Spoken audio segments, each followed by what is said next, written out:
o discurso do Lula na ONU, e o presidente do Brasil é sempre o primeiro a abrir a Assembleia Geral das Nações Unidas, anual, sempre em setembro, e sempre no primeiro ano do mandato do presidente, é o momento para ele em que ele brilha mais na ONU, é o mais glorioso, é o momento em que ele vai acompanhado de uma comitiva grande, com pessoas do Congresso, com vários ministros, inclusive o da Fazenda, o Fernando Haddad, está lá o Arthur Lira, está lá o Rodrigo Pacheco, está lá o pessoal da Fiesp, não é? O Josué Gomes ofereceu um grande jantar de empresários para o presidente Lula e comitiva ontem à noite. Está lá o Olodum, que o Banco do Brasil está levando para fazer uma grande festa no Central Park. Ou seja, o Brasília se mudou para Nova York esta semana. E quais são,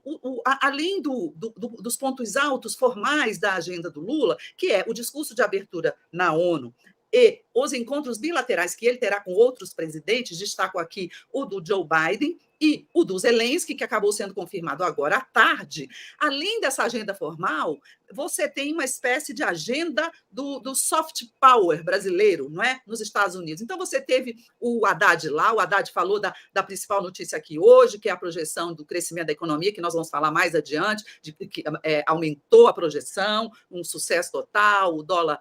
dólar caiu, e o Haddad já deu entrevista lá, já conversou com vários empresários, foi agora para um evento, eu acho que na Bolsa de Nova York, no mesmo carro que o John Kerry, o secretário lá americano, e o que o Haddad está dizendo de lá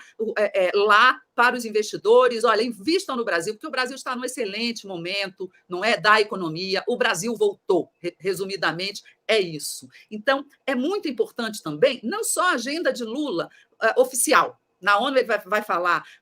sobretudo, de meio ambiente, de economia renovável, economia verde, vai falar de defesa, de mudanças no Conselho de Segurança da ONU, para a qual ele já conseguiu um apoio do Biden, mas não da China. O Xi Jinping nem foi a essa Assembleia da ONU, mas, enfim, ele está avançando nessa reivindicação brasileira, e o outro compromisso, o outro encontro com os Zelensky, vamos ver o que aconteceu. A mídia estava divulgando muito aí que o Lula ofereceu 2 horários para os Zelensky, porque da outra vez, não sei se vocês lembram da reunião lá em maio do G7, se não me engano, iam encontrar, não deu certo, desencontrou, um botou culpa no outro. Na verdade, foi o Zelensky que na hora que o Lula marcou, não foi. Mas, pelo que a gente sabe aqui em Brasília, desde semana passada, a chancelaria ucraniana está pedindo este encontro com o Lula. Então, não é bem assim que foi um oferecimento brasileiro, não. É um encontro que tinha sido adiado e que agora será feito, e acho que com muito menos estardalhaço, não é, do que pretendia anteriormente o Zelensky nas outras oportunidades. É um encontro normal da agenda. O Biden também é importante, por quê? Porque o Biden está em campanha eleitoral, e aí embutiu na agenda com Lula a questão trabalhista, a questão do trabalho, o novo trabalho no mundo, não é? A precarização do trabalho, que é um assunto que o Lula também gosta muito, que está fazendo grupos de trabalho para tentar regular atividades e previdência para trabalhadores que não têm carteira assinada. Enfim, você tem aí um manancial de pauta. O presidente Lula se torna, com esse discurso, né, de abertura do Conselho da ONU, amanhã, o brasileiro que mais vezes ocupou, né, aquela tribuna, porque ele ocupou durante os 8 anos, nos 8 anos dos 2 primeiros mandatos, e agora pela 9ª vez, né, mais do que o ex-presidente Fernando Henrique Cardoso, né, com quem ele estava empatado nesse púlpito, né, que é um púlpito precioso para a política externa brasileira. E ninguém mais que Lula, né, deu a devida dimensão, né, daquele palanque, a gente pode falar assim, né, para falar, né, da linha da política externa brasileira. E não será diferente amanhã. O Lula amanhã vai falar desse aspecto, da volta do Brasil ao circuito econômico internacional, com as suas pretensões, né, de voltar a dialogar com as potências internacionais, liderando um bloco, né, do mundo, um bloco do hemisfério sul, um bloco desse mundo em desenvolvimento, um bloco independente, né, e falando de forma altiva. Também vai falar de transição energética e meio ambiente. E aí, colocando o Brasil de volta, né, a essa cena internacional, de onde ele saiu e vem paulatinamente regressando, né,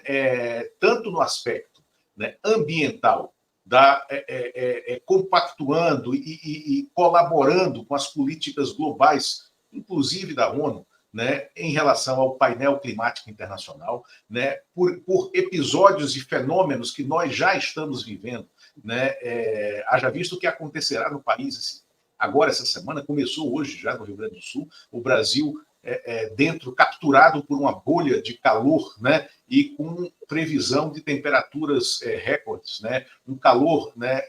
nunca antes registrado no sul do país, no centro-oeste do país, no sudeste do país, e com a possibilidade da ocorrência de novas tragédias ambientais no Rio Grande do Sul esta semana, um novo ciclone, novas enxurradas em razão do choque climático, né? E o Lula vai falar sobre isso. E também sobre transição energética, né? Com o país liderando, né, numa política de uma Petrobras restaurada, de uma Petrobras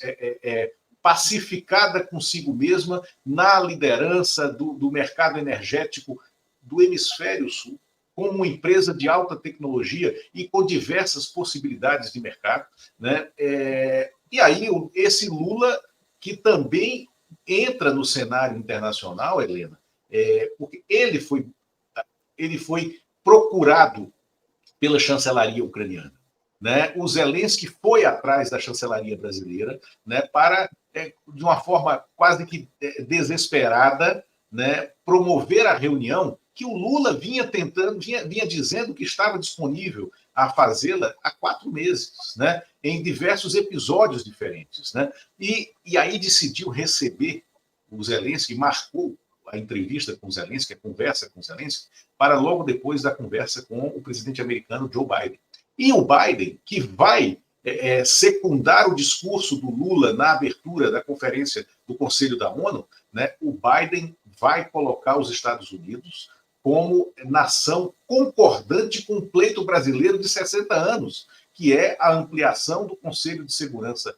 da Organização das Nações Unidas para mais do que 6 países, e o Brasil se coloca para integrar como membro efetivo do Conselho de Segurança, né? Esse é um pleito que vem de décadas, né, da diplomacia brasileira,